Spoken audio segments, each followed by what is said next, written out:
झांसी की सुप्रसिद्ध स्त्री रोग विशेषज्ञ डॉक्टर इलाथीना मैरी रॉबर्ट ने अपने मरीजों को पुनः स्वास्थ्य सेवाओं का लाभ देने के लिए न्यू क्लिनिक का शुभारंभ किया है।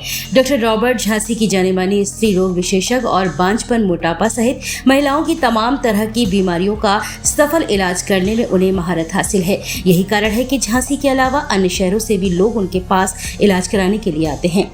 वर्ष 2001 से झांसी में अपनी स्वास्थ्य सेवाएं दे रहे डॉक्टर रॉबर्ट का पहले इलाहाबाद बैंक चौराहे पर रॉबर्ट हॉस्पिटल संचालित हुआ करता था, परंतु कोविड महामारी में यह हॉस्पिटल बंद हो गया। तभी से उनकी स्वास्थ्य सेवाओं पर भी ब्रेक लग गया और उनके मरीज काफी परेशान हो रहे थे। मरीजों की परेशानी को देखते हुए डॉक्टर रॉबर्ट ने एक बार फिर सीपी बाजार के अतरी चौराहे पर सनातन धर्मशाला मार्केट में EM रॉबर्ट नाम से क्लिनिक का शुभारंभ कर दिया है। यहाँ पर प्रतिदिन 40 से 50 मरीज डॉक्टर रॉबर्ट के द्वारा देखे जा रहे हैं और उन्हें बेहतरीन स्वास्थ्य सेवाएं दी जा रही हैं। क्या नाम है आपका? मेरा नाम डॉक्टर एथलीना मेरी रॉबर्ट है। यहाँ पे झांसी में मुझे सब लोग डॉक्टर रॉबर्ट के नाम से जानते हैं।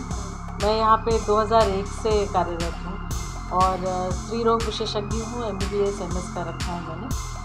और पहले मैं doctor Robert hospital Allahabad bank चौराहे पे मेरा पर्सनल हॉस्पिटल था पहले, बट कोविड की वजह से हमको बंद करना पड़ा। आप लोग सभी जानते हैं कि उस समय हमको बहुत सारे रेस्ट्रिक्शंस थे काम करने के, तो प्राइवेट सेटअप मुझे क्लोज डाउन करना पड़ा। और अब मैंने पुनः यहाँ पे सनातन धर्मशाला मार्केट में दोबारा से प्राइवेट प्रैक्टिस स्टार्ट किया है। और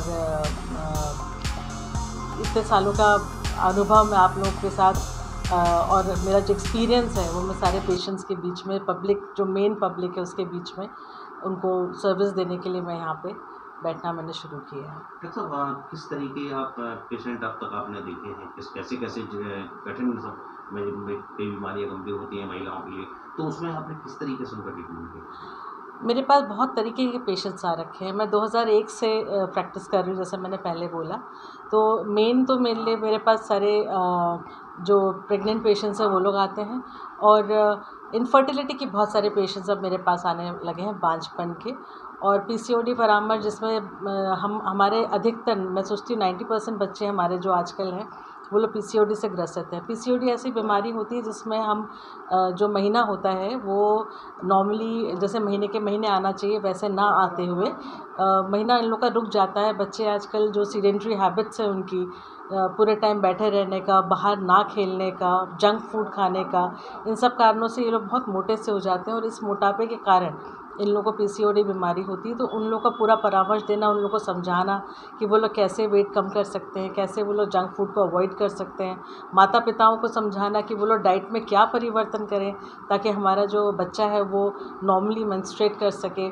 और इसके अलावा जो भी जैसे एक्टोपिक प्रेगनेंसीज़ होती हैं या एंडोमेट्रियोसिस होता है, इन सारी चीज़ों को मैं डील करती हूँ मैं सब। अच्छा, तो डॉक्टर लंबा टाइम हो गया आपको 2001 से जी, आप झांसी में लगातार प्रैक्टिस कर रहे हैं। जी हाँ, और कोविड में आपके जैसे आपने बताया डल हुआ है, जी हाँ, तो अब आप यहाँ जब शुरुआत आपने क्लिनिक तक की है यहाँ, जी। तो ये कितना समय हो गया आपको यहाँ स्टार्ट किया? मैंने अभी बहुत रिसेंटली ही स्टार्ट किया है यहाँ पे 26 जून से मैंने स्टार्ट किया है बैठना। और क्योंकि मरीज़ मुझे काफ़ी टाइम से जानते ही हैं, इसलिए मुझे रिस्पांस में कोई प्रॉब्लम नहीं आई है। मेरे पास ऑलरेडी लाइक 30-40 की OPD ऑन एन एवरेज चली रही है मेरी। जी हाँ, मतलब आपके पास जो मरीज आते हैं स्त्री रोग जी, तो अपने यहाँ क्या क्या फैसिलिटीज़ हैं, किस तरह से उनको आप क्या सुविधाएं दे सकते हैं? देखिए, जैसे मैंने कहा आपसे कि मेरे पास ये जो हमारे प्रेग्नेंट पेशेंट्स हैं वो बहुत आते हैं। तो ऑफ कोर्स मुझे ऑपरेशन करने के लिए तो OT चाहिए ही चाहिए, या डिलीवरी करने के लिए लेबर रूम चाहिए ही चाहिए। तो वो मैं विभिन्न अस्पतालों में करती हूँ। इसके अलावा OPD में उनको पूरा परामर्श देना, उनका जैसे नॉर्मली जो ब्लड प्रेशर या ये सब देखना, वज़न वगैरह देखना, वो सब मैं करती हूँ। छोटे छोटे प्रोसीजर जैसे IND करना या ट्यूब टेस्टिंग करना, ये सब मैं यहाँ पे कर सकती हूँ। और इवन किसी को ड्रिप चलाना है, किसी को इंजेक्शन लगना है, तो मेरे पास ट्रेन नर्स है, वो सारा कुछ हैंडल करती है।